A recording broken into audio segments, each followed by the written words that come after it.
BFM Business. Jusqu'à 12h30, Intégral Placement, l'émission 100% placement. Cédric Decoeur, Guillaume Sommerer. À présent, on évoque vos placements et c'est l'exit tax qui est à la une. On en parle avec Benoît Lombard. Bonjour Benoît. Bonjour. Vous êtes associé et gérant chez Vitam. Déjà, petit rappel de barème sur cette exit tax. En fait, qui est concerné? Ce sont les futurs créateurs d'entreprises ou ceux qui aujourd'hui ont des actifs de production, entre guillemets, en France, c'est ça? Non, l'exit tax a été créé en juillet 2011. Donc, ceux qui sont concernés, ce sont ceux qui ont des participations substantielles dans des entreprises, donc dans une multiples entreprises, si je puis dire, supérieures à 1,3 million, ou ceux qui détiennent plus de 1% du capital d'une société. Donc c'est encore de l'ingénierie fiscale au service d'une ponction supplémentaire, on va dire, ça vient alourdir encore la facture? C'est une ponction supplémentaire, on le sait, la grosse difficulté est l'instabilité fiscale, 9 lois de finances depuis 2 ans, c'est l'augmentation des prélèvements, plus de 35 milliards d'euros de ponction fiscale, et puis surtout, c'est ce manque de lisibilité. Mais concernant l'exit tax, la difficulté, c'est qu'elle traite en réalité très peu de gens qui sont susceptibles de devoir être concernés par cette taxe. Je m'explique.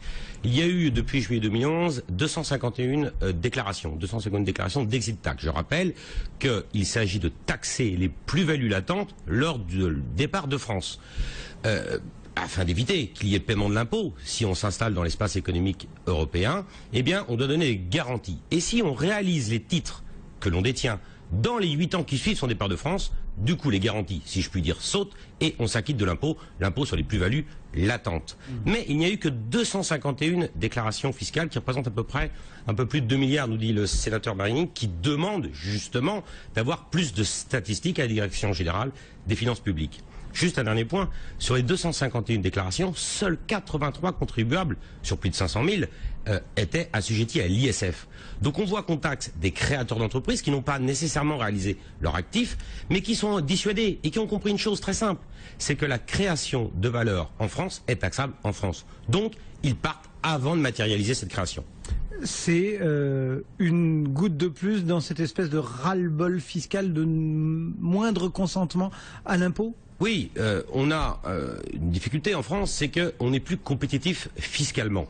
C'est pas moi qui le dis, c'est PricewaterhouseCoopers qui, lors de la publication de son rapport l'année dernière, a classé la France 169e sur 185 pays étudiés. Alors pourquoi? Parce que les créateurs ont compris une chose très simple, c'est que dans ce manque de lisibilité fiscale, je rappelle que ce sont les mêmes créateurs qui étaient à l'origine de la fronde, si je puis dire, des pigeons, donc ces mêmes créateurs se rendent compte que s'ils réalisent leur actif en dehors de France, s'ils créent de la valeur en dehors de France, et c'est facile de poser ses serveurs dans n'importe quel autre pays, lorsqu'on est dans le domaine, par exemple, de la net économie, eh bien, s'ils réalisent cet actif en dehors de France, ils ne sont pas taxables en France. Attendez, Xavier Niel, quand même, ce week-end, vous l'avez entendu, Xavier Niel dire « Attendez, on n'est pas si malheureux en France, finalement, la fiscalité est l'une des plus attractives. » Il disait aux jeunes « Ne partez pas à l'étranger, vous verrez, c'est pire là-bas. » C'est bien parce qu'il dit « Ne partez pas à l'étranger » qu'il constate le fait qu'ils partent. Donc, c'est bien beau d'avoir la volonté de préserver ces jeunes créateurs en France, encore faut-il leur offrir une lisibilité fiscale. Je reviens aussi sur les créateurs d'entreprises ou ceux qui réalisent leur actif.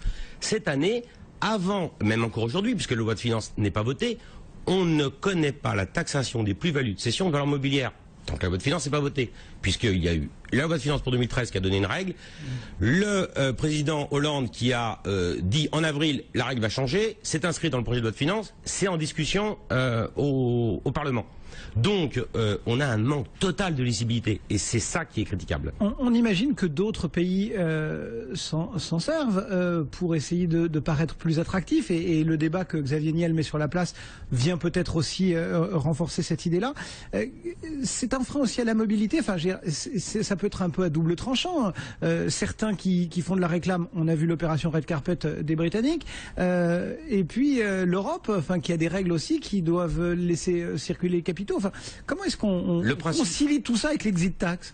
Alors le principe européen est la libre circulation des personnes et des capitaux, ce qui favorise une forte mobilité et la construction de l'Europe que tout le monde appelle de ses voeux.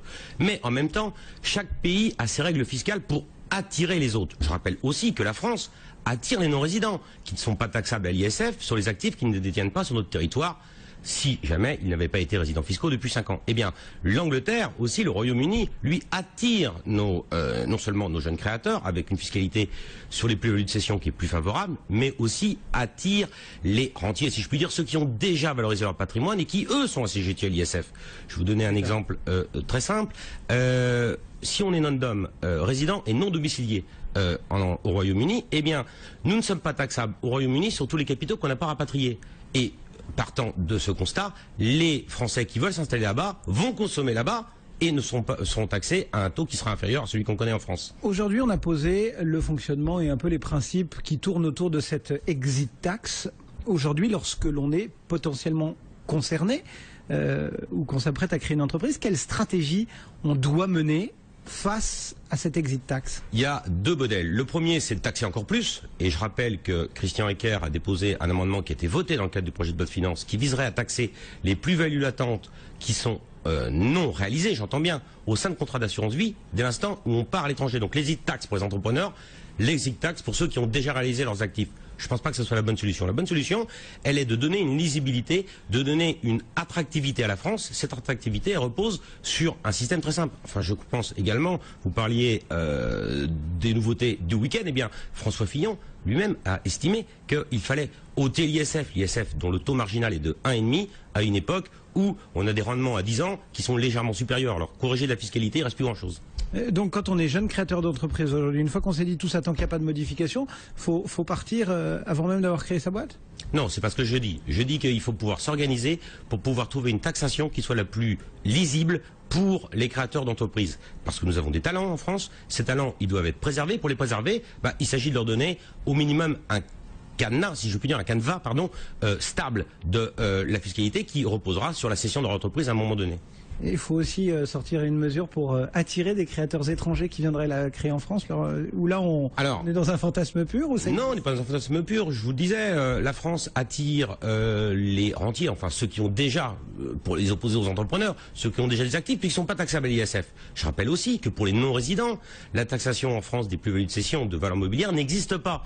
Alors pourquoi on n'essaierait pas de créer un système qui permettrait à ces jeunes talents de venir s'installer en France en leur donnant un environnement fiscal favorable pour les attirer, à l'instar du Royaume-Uni, et également leur donner, une fois qu'ils auront réalisé, un système fiscal qui serait stable. De la stabilité, c'est ce dont nous avons le plus besoin. Le mot d'ordre de Benoît Lombard, la stabilité fiscale. Merci beaucoup Benoît, associé gérant chez Vitam.